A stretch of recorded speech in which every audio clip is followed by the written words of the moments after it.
Bonjour, je suis Nadège, la maman de Théanie, mais aussi la présidente de l'association Théanie les enfants Phelan-McDermid.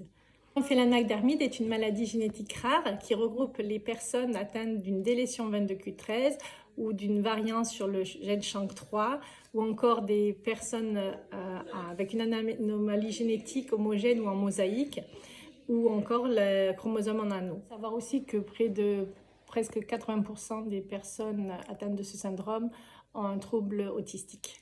Les signes et symptômes sont surtout des troubles du neurodéveloppement, des troubles donc moteurs, des retards de langage ou absence de langage, de l'épilepsie, des troubles digestifs, des atteintes ophtalmologiques, des cardiopathies, des atteintes rénales, des lymphodèmes.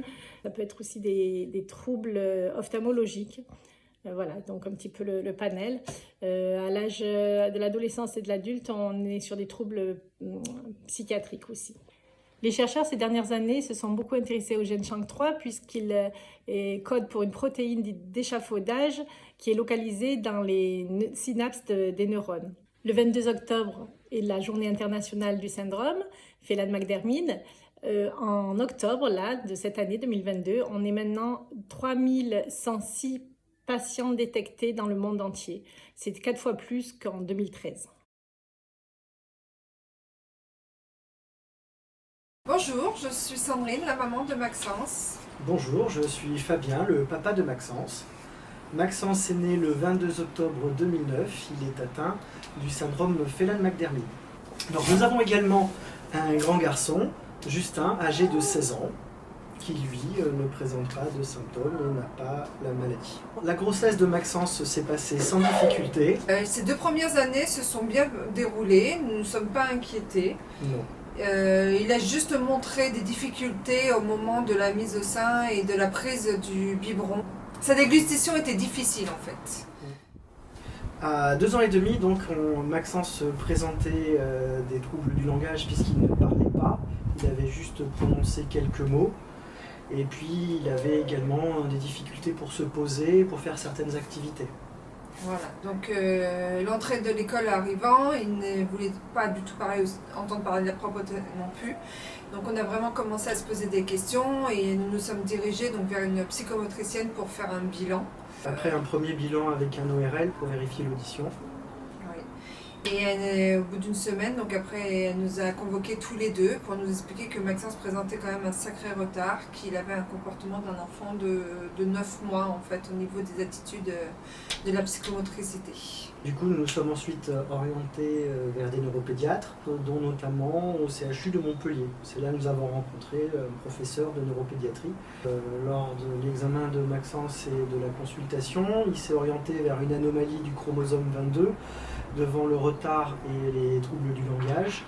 Et nous a donc proposé de faire plusieurs examens complémentaires rapidement, une imagerie cérébrale, ainsi qu'une recherche génétique et d'autres bilans sanguins. Donc nous avons fait cette recherche génétique au mois de décembre et nous avons eu le résultat au mois de mai de l'année d'après, en 2013. Donc le 16 mai 2013, nous avons eu un rendez-vous avec le généticien au CHU de Nîmes qui nous a annoncé donc, la maladie de Maxence, nous disant concrètement qu'il avait trouvé ce que Maxence avait et qu'il serait schizophrène Ou autiste. ou autiste. Voilà, et on est reparti avec ça sans rien savoir de plus. Raphaël a 5 ans. Ce qu'on admire le plus chez lui, c'est sa combativité. Il a subi beaucoup d'épreuves depuis qu'il est né et ce qui est incroyable, c'est qu'il en ressort toujours plus fort, toujours plus grand. Il est très très courageux. Alors bonjour, donc je m'appelle Béatrice Javouret, je suis la maman de Mathieu. Mathieu est né le 24 février 1987. Nous n'avons su ce qu'il avait qu'en 2016. Mathieu, c'est un bébé qui a eu du mal à démarrer, comme tous. Il a tout fait en retard et en décalé, mais il est arrivé quand même à faire les choses. Quand il s'est mis à marcher à 17 mois, on s'est dit, oh là là, il marche vraiment coude au corps, polygone de sustentation très évasé. Nous, on est 2 profs de PS, hop, on fonce, on va faire de la motricité. va faire ce qu'on sait faire. Alors bonsoir, nous sommes Betty et Carla. Donc Carla qui est atteinte du syndrome Phelan-McDermid. Donc diagnostic posé quand elle avait 5 ans, ce qui n'a pas été forcément évident à accepter parce que nous avions 2 enfants qui n'avaient pas de problème de santé. Donc un parcours du combattant qui nous attendait, faut pas se mentir.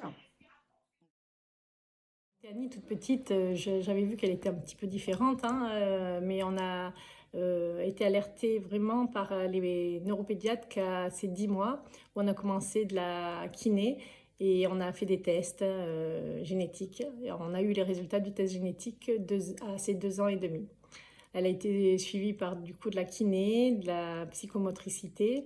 Puis elle a intégré l'IEM pour les troubles moteurs. Et suite au décès de mon mari en 2018, j'ai dû déménager pour continuer mon boulot. Et là, elle se retrouve sans centre et ça fait 2 ans maintenant qu'on est en attente sur des listes. Moi, j'ai dû m'arrêter de travailler assez rapidement puisque Maxence avait 6 rendez-vous par semaine, donc 2 chez le kiné, 2 chez l'orthophoniste et 2 chez la psychomotricienne. Malgré ça, Maxence, on a toujours trouvé qu'il s'adaptait, malgré les crises qu'il pouvait faire pour aller voir tous les rééducateurs. On a eu beaucoup de chance de tomber sur des rééducateurs très sensibles à l'handicap et qui n'ont rien lâché parce que travailler avec Maxence à cette période-là, qui ne s'intéressait vraiment à rien, c'était vraiment compliqué. Maxence a eu la chance de pouvoir aller à l'école parce que son grand frère y était. Donc ça nous a ouvert des portes parce qu'il n'était pas propre. On n'avait pas d'AVS, on ne connaissait pas les dossiers MDPH. Donc la première année a été très difficile. Dans son cursus, Maxence a été à l'école pendant 2 ans et demi et après nous avons commencé les démarches 3 ans. 3 ans et demi, pardon. Et donc après nous avons commencé les démarches vers les instituts qui concernent le handicap. Donc on a commencé avec l'hôpital de jour. Pour moi, ça a été une étape très très difficile parce que quand on arrive à l'hôpital de jour et qu'on va marquer hôpital pédopsychiatrie, voilà, c'est le premier contact avec le monde de l'handicap et je trouvais ça assez violent parce que je trouvais que ça correspondait pas à mon enfant. Lorsqu'il était donc en petite section maternelle, on a eu une réunion avec le directeur de l'école, l'enseignante, ainsi qu'une enseignante référente handicap. Étant donné que effectivement Maxence présentait des difficultés, cette réunion qui s'appelle une ESS a eu lieu au mois de décembre et on nous a demandé effectivement rapidement de remplir un dossier MDPH pour faire une demande à l'époque de ce qui s'appelait une auxiliaire de vie scolaire pour seconder la maîtresse auprès de Maxence et l'aider à se poser et mieux comprendre les consignes. On n'avait pas encore le diagnostic et c'est là que nous avons donc découvert ce qu'était un dossier MDPH et la complexité de remplir un dossier MDPH. Et puis toute cette lourdeur administrative en plus du quotidien, c'est vrai que c'était très très compliqué en fait à remplir. Donc les débuts ont été très compliqués avec Carla, entre les troubles du sommeil, les troubles du comportement, mais elle a été rapidement prise en charge en IME et ça a permis de travailler l'autonomie, le comportement. Donc aujourd'hui, on est quand même sur un terrain assez sympa avec Nénette, donc assez autonome, on peut faire beaucoup de choses avec elle. Alors pour la communication, Raphaël est non-verbal, donc de toute façon, c'est un petit peu à nous d'interpréter ce qu'il veut bien nous dire. Donc quand il est content, qu'il sourit, qu'il rigole, bon, bien entendu, on arrive à le comprendre. Après, quand il y a quelque chose qui le gêne, on essaye un peu d'interpréter ses pleurs, ses râlements. Il a un râlement quand il est fatigué. Les pleurs, souvent, ça va être...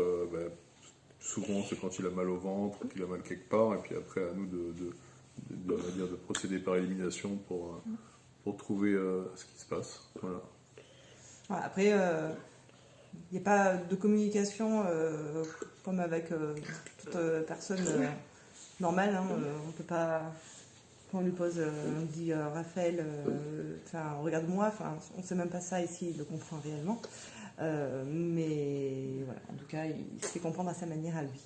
C'est ça. Maxence étant non-verbal, nous avons donc dû trouver des moyens de communication avec lui. Dans un premier temps, on a essayé le langage des signes, mais il était très peu réceptif. Donc nous sommes rapidement portés sur les conseils des professionnels vers des images. Donc la méthode PEX, initialement, des images avec un classeur, qui a progressivement évolué dans le temps, avec maintenant une application sur tablette, Proloco, avec toujours des images qu'il sélectionne en fonction des thématiques et qui composent des demandes ou des sentiments. À l'époque, pour la communication, on avait mis en place des étiquettes mots parce que, je sais pas, moi, je n'ai pas pensé au pictogramme, hein, ça n'existait pas à l'époque. Et la LSF, je n'avais personne de sourd dans notre entourage, donc on n'y a même pas pensé, ce qui est dommage. Tiani a 11 ans et on a enfin trouvé un moyen de communication qui marche. C'est une tablette avec le logiciel Proloco de Go et je pense que c'est très important pour les familles de trouver un moyen de communication pour les enfants, déjà pour enlever la frustration qu'ils ont de ne pas arriver à communiquer avec nous. Donc ça a été une grande avancée cette année, c'est de mettre en place cette communication qu'elle a saisie assez vite, surtout pour dire qu'elle voulait écouter telle musique ou voir telle vidéo pour l'instant. Niveau verbal, elle communique comme elle peut, hein, en signant de temps en temps. Elle a quelques mots à son actif, dont celui-ci. C'est qui ça? Maki. C'est qui? Maki. Et elle est moche, Maki? Maki. Elle est belle? Ouais. Voilà, donc Maki a apporté beaucoup de choses à Carla. Donc c'était assez sympa à ce niveau-là. Qu'est-ce que nous a apporté cette maladie au quotidien?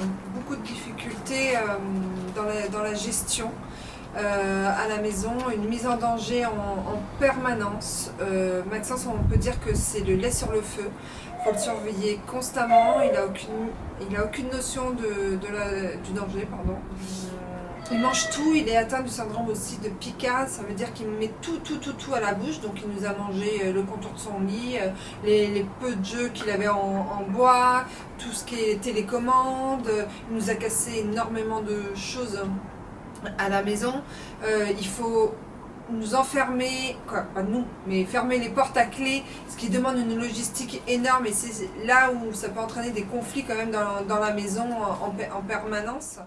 Alors pour la vie quotidienne de Raphaël, en fait, c'est pas très compliqué. En fait, il est autonome sur rien du tout. Donc voilà, c'est comme un petit bébé de quelques mois, 3-4 mois, voilà. pour lequel on s'occupe de tout. Pour les repas, on va dire que c'est très compliqué. Il a perdu le plaisir de manger.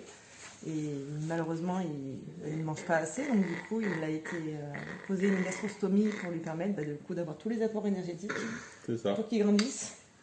Donc voilà, il est alimenté par la cuillère quand il veut bien manger tout son repas. Et puis, quoi qu'il arrive, il a un complément alimentaire via la gastrostomie. Voilà. Sinon, il est pas pénible, il se laisse faire, que ce soit pour lui brosser les dents, que ce soit pour l'habiller. Pour plein de choses, quoi. Oui, c'est vrai que c'est un petit garçon qui est très sympa à vivre, malgré le fait qu'il peut pas faire ce qu'il souhaite, mais au final, sur la vie de tous les jours, on n'est pas là. Il est plutôt facile à vivre, quoi. Oui, c'est ça. Pour les grandes difficultés de Raphaël, elles sont surtout, essentiellement, on va dire, c'est le trouble digestif, où il a vraiment de grandes difficultés au niveau digestion et puis le transit. Mais en fait, il a fait un volvulus, il lui manque la moitié de son côlon, c'est une situation plutôt complexe au niveau digestif. Et puis, on peut dire également qu'il a un retard moteur très conséquent, puisqu'il ne rampe pas, il ne tient pas assis, il ne marche pas évidemment. Et c'est vrai que c'est plutôt lourd. Et c'est pas tous les jours facile de le voir immobile sur son tapis et pas pouvoir se mouvoir comme il le souhaiterait. C'est ça. Annie est une petite fille qui peut être très joyeuse, comme avoir des pleurs qu'on n'arrive pas à comprendre ou des grosses crises d'angoisse. Elle a marché très tard, elle a marché à 5 ans. En fait, toute petite, on voyait qu'il y avait un trouble. On n'arrive pas à déterminer ce qu'il y avait exactement. Et grâce à un neuropédiatre, à ses 10 mois, on a fait des tests génétiques. Et c'est là qu'à 2 ans et demi, on nous a annoncé le syndrome Phelan-McDermid. Ça a été très dur, l'annonce. Bon, maintenant, on voit un peu au jour le jour. Elle a progressé depuis. Elle a marché à 5 ans. Elle fait encore des progrès sur un peu tout, sur la communication qu'on a commencé à mettre en place avec des tablettes, puisqu'elle n'a pas le langage.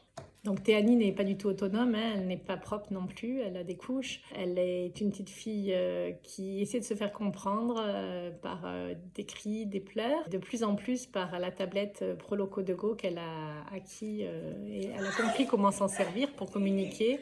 En tout cas, elle sait très bien nous dire je vais écouter telle vidéo, je vais écouter tel CD. Ces moments préférés, les moments que je préfère passer avec mon fils, c'est quand il vient me chercher et qu'on va se cacher sous la couette et qu'il rigole. Les moments où le peu de fois qu'il vous regarde droit dans les yeux, mais c'est intense à ce moment-là. C'est plein de petits moments comme ça qui sont beaux à partager et qu'on pourrait passer à côté dans une vie lambda en fait. Les activités principales de Maxence sont, il a une passion pour la tablette, il a l'après-midi, c'est ce qui le calme le plus. Il regarde toutes ses vidéos sur YouTube. Et puis donc nous avons la chance d'avoir une piscine à la maison et Maxence adore l'eau. Donc c'est vrai que la piscine c'est un moment pour lui de libération quand on commence à l'utiliser. Qu'il demande, puisque évidemment nous avons mis une sécurité, un volet roulant à la piscine pour éviter les accidents. Et donc lui c'est un moyen de se défouler et c'est aussi un moyen d'entrer en communication et en jeu avec nous et avec son frère. Trait de caractère de Maxou. Joyeux. Ouais. Son principal trait de caractère c'est sa joie de vivre et son envie tout le temps de rire, de cette euphorie qu'il peut avoir par moment. On ne le voit pas souvent triste, mais alors quand il est triste, effectivement, on comprend qu'il y a quelque chose qui va pas. Alors les activités préférées de Raphaël, de toute façon c'est tout ce qui est son, tout ce qui est lumière, tout ce qui est bruit. Rien qu'un robinet qui goûte, ça l'éclate. Des fois on met du temps à trouver ce qui le fait rire, et puis en fait c'est souvent des petites choses. Et puis il adore les papouilles, il adore les bruits bizarres comme ça.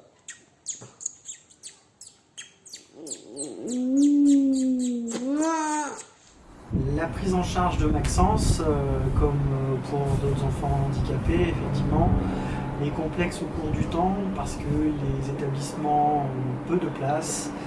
Les demandes doivent se faire extrêmement longtemps à l'avance avec des listes d'attente. On est très peu aidé sur l'orientation, comme pour les dossiers MDPH, et d'ailleurs ces demandes passent par le dossier MDPH. Et effectivement, au bout d'un moment, Maxence était en attente de place en IME, et il n'y avait toujours pas de place, et il ne pouvait plus être pris en charge ni à l'école, ni en hôpital de jour. Donc nous sommes retrouvés dans ce qu'on appelle une situation critique, sans aucune prise en charge pendant plusieurs mois, où Maxence est resté avec sa maman à la maison tous les jours. On a fini par avoir gain de cause parce qu'il y a une unité qui s'est ouverte qui accueille les enfants sans situation. Donc Maxence est pris en charge depuis donc, janvier 2018 dans cette unité à l'IME du Bosquet où on est vraiment ravis des progrès parce que pour la première fois il se retrouvait à un endroit de 9h à 16h et pas en ayant des prises en charge hachées tout au long de la journée. Ce qui l'a vraiment aidé enfin à se poser, vraiment. Syndrome de Phelan-McDermid posé en 2016, donc il y a 6 ans. Mathieu n'avait pas 30 ans, donc on s'est dépatouillé comme on a pu de sa naissance jusqu'à ses 29 ans. Ça n'a pas été facile, mais bon, on a été très très bien entourés par nos 2 familles. Beaucoup de personnes ressources qui nous ont accompagnés sur nos temps de vacances, sur nos temps de loisirs, sur des gardes quand même pour que nous, on puisse sortir, faire des choses avec notre fils aîné. Mathieu a un grand frère qui a 2 ans de plus, qui s'appelle Guillaume, qui a été un grand frère très très très présent jusqu'à ses 20 ans. Et puis à 20 ans, nous, on l'a poussé un petit peu à lui dire, allez, envole-toi, t'as envie d'aller à Paris, à la Sorbonne. Donc, la place que Guillaume avait dans la vie de son frère n'a pas pu être reprise depuis qu'il est papa, parce que Mathieu est très jaloux. Théanie a un grand frère qui a 16 mois de plus, qui n'a eu aucun souci, et qui est là au quotidien aussi avec sa sœur et qui l'aide. Et c'est des moments de partage très joyeux qu'on peut avoir aussi.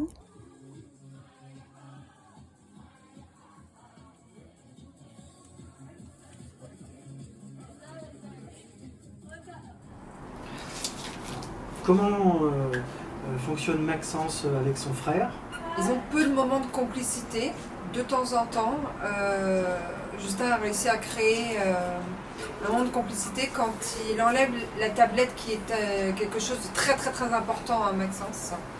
Là il y a un échange, à ce moment-là Maxence court après son frère, il se regarde et à ce moment-là il y a une vraie complicité entre les deux. Maxence rit d'ailleurs quand son frère fait ça. Voilà. C'est pas une angoisse mais ça devient un jeu. Oui, mais c'est vrai que pour Justin, les années n'ont pas été faciles parce que Maxence a pris énormément de place. Il fallait que je m'en occupe tout le temps et pendant les repas et de trouver sa place auprès d'un frère différent, ça peut être très difficile. Lors de l'annonce du diagnostic, nous avons été soutenus également après par nos amis, notre famille énormément, qui s'est montrée extrêmement présente, investie. Rapidement, on a cherché effectivement les associations qui pouvaient parler de la maladie pour pouvoir rentrer en contact avec d'autres parents. On peut dire que la maladie de Maxence a vraiment soudé la famille parce que autour de lui, c'est vraiment créé une solidarité. Oui, une solidarité. Ainsi que nos amis, on ne s'est jamais senti à l'écart. Ils ont soutenu et plein de périodes quand c'était vraiment difficile à venir nous prendre Maxence pour nous soulager. Et ça, c'est vrai que c'est beau. C'est bon, on a beaucoup de chance en tout cas d'être entouré comme ça. On a tout fait pour intégrer Mathieu le plus possible à la vie normale. Je l'ai amené à la piscine, il était grand comme ça. Il a su nager sans rien, il avait 10 ans. Il a su faire du vélo sans roulette, il avait 7-8 ans. Il a fait du tricycle, il en avait 4. On l'a mis sur les planches de ski de tout petit. Il a réussi un petit peu à prendre le tire-fesse et à descendre bon an mal an. Et c'est vrai qu'à 16 ans, vu le gabarit de la bête, on se sentait plus de le relever et donc on a arrêté. Il a fait aussi de la moto tout seul, il en avait une. Mais à 16 ans, sa psychologue qui était fabuleuse, qui était la psychologue du CAMS, c'était vraiment les débuts du CAMS en 87, elle l'a suivi de 14 mois à 20 ans, en dehors de son temps de travail, etc. Enfin bon, absolument une rencontre vitale qui nous a permis de lui offrir un parcours en intégration maternelle avec aussi le début des AVS. Donc Mathieu, je vais faire rêver tout le monde, mais a eu pendant 4 ans une AVS que pour lui à temps complet du lundi au vendredi, donc extraordinaire. Après, il a été en CLIS, bon maintenant on dit UPI, mais c'est pareil. Et puis après, il a été en UPI de collège. Et puis à 16 ans, il a été en IME de 16 à 20 ans. Et à 20 ans, s'est ouvert un foyer de vie tout neuf dans lequel il a fait son entrée. On était plein d'espoir vraiment pour qu'il démarre une vie enfin à lui, etc. Concernant le regard des autres à l'extérieur, quand je sors avec Maxence, parce que je ne me suis jamais privée de sortir avec lui, de faire les courses ou quoi que ce soit, malgré ça j'avais quand même un peu de mal et à chaque fois quand j'étais aux caisses, je signais. J'avais besoin de montrer que Maxence avait une différence sans devoir à chaque fois me justifier. Mais malgré tout ça, j'ai eu très peu de mauvaises expériences avec les gens dehors. J'ai même des sacrés moments de fou rire avec Maxence à l'extérieur. Mais Fabien n'a pas vécu pareil. Moi, j'étais beaucoup plus angoissée. Non, moi beaucoup moins. Donc moi, j'ai vraiment un conseil à donner aux jeunes parents. Faites-vous entourer le plus possible pour conserver un peu votre équilibre et ne pas finir usé jusqu'à la corde comme ce que nous sommes en train de vivre, mon mari et moi-même, puisque depuis le 22 octobre 2013, je suis paraplégique. 22 octobre, quand même, ça s'invente pas, hein, maintenant que je sais que c'est la journée internationale. La chance de vos enfants, déjà, c'est de vous avoir. Voilà, là, elle intègre la LIM Pro pour une future professionnalisation, on espère. Donc, il n'y a pas que du négatif dans ce syndrome. Il y a aussi un petit peu de positif. Et puis, je pense qu'il faut évoluer avec eux, de toute façon. Hein, on n'a pas trop le choix. S'adapter. Et puis, le principal, c'est qu'ils soient heureux, je pense. Donc, voilà. Je remercie Nadège de nous avoir réquisitionné pour ces petites vidéos. C'est pas forcément évident de s'exprimer. Hein. Donc, voilà, on le fait quand même. Et puis voilà. J'espère que ça donnera un petit côté positif du syndrome pour d'autres familles qui galèrent sûrement beaucoup plus que nous. Ce que nous attendons des chercheurs serait peut-être une molécule permettant à Maxence de se poser, d'améliorer sa communication et de pouvoir envisager un avenir avec une plus grande autonomie. Est-ce d'avoir un frère comme le tien? C'est très compliqué, mais c'est quand même du bonheur. C'est vrai que notre relation, elle serait pas la même si il n'était pas différent. On a une relation spéciale et ça la rend unique. Est-ce que tu penses à l'avenir de ton frère? Oui, je pense beaucoup. C'est vrai que quand on y pense, ça fait peur de se dire que quand il n'y aura plus nos parents, ce sera à nous ce sera à moi du coup de m'en occuper. Enfin, je sais pas où il sera, comment il aura évolué et s'il sera autonome quoi. Quel est l'espoir que tu as pour ton frère? J'espère que les recherches permettront de trouver un médicament ou une solution afin que cet handicap il n'existe plus.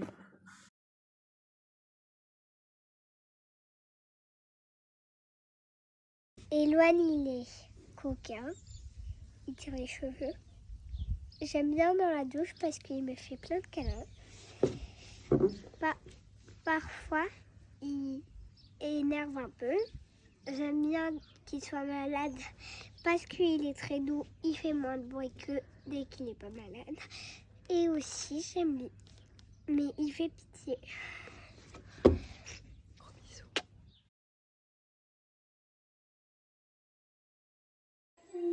Est-ce que Alison communique avec toi? Non. Est-ce que tu as de l'espoir pour Alison? Moyen. Est-ce que tu penses à son avenir? C'est quoi son avenir? Plus tard, quand elle sera vieille, tu y penses? 2 fois.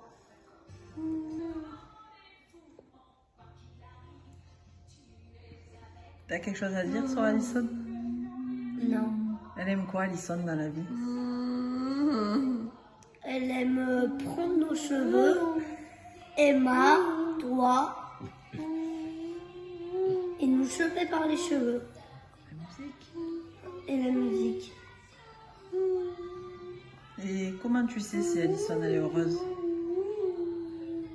Quand elle bouge. C'est quoi le plus gros syndrome de sa maladie? Qu'elle ne peut pas parler, pas marcher. Alors Johan veut rajouter un petit truc. Alors c'est quoi que tu as appris de Alison? Qu'elle aime bien me voir et que tout le temps elle rigole et qu'elle veut me choper les cheveux. Et elle aime qui comme chanteur? Jules. Hein? Jules? Jules. Elle en a d'autres? Maître Gims. Ouais. Et la fille, là, je sais pas comment elle s'appelle. Il y a peut-être aussi Kenji. Kenji. Eh oui.